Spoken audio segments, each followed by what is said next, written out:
Hello, in today's video, I'll show you how to use Recovery Assistant on iOS 27.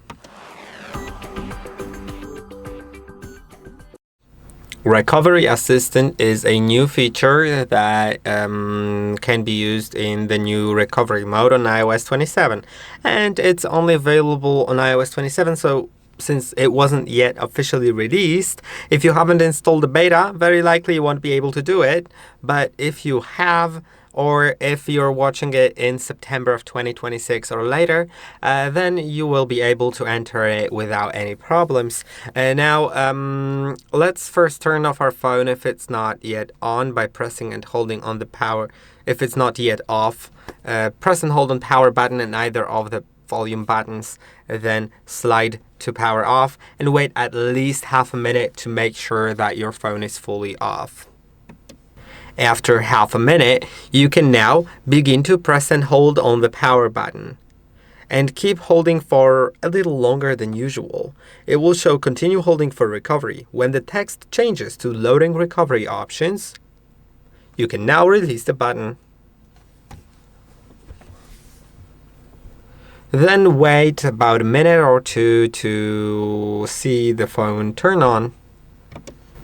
And that will enter the mode that maybe some of you watching this video already have on their phones automatically. Sometimes it automatically goes into that mode if it discovers any issues with starting up the phone.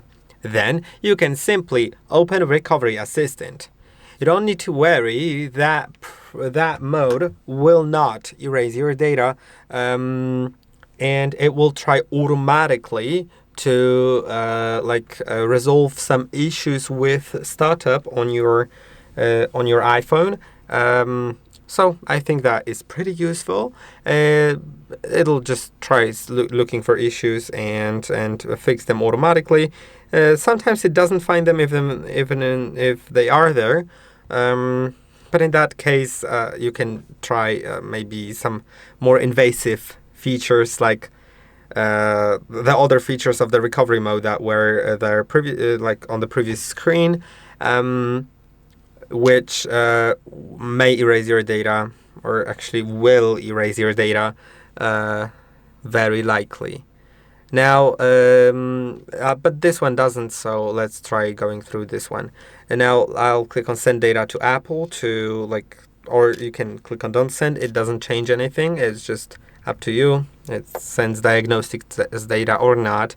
Then enter your passcode to the phone and now connect to any Wi-Fi network in order to make the iPhone communicate with the server.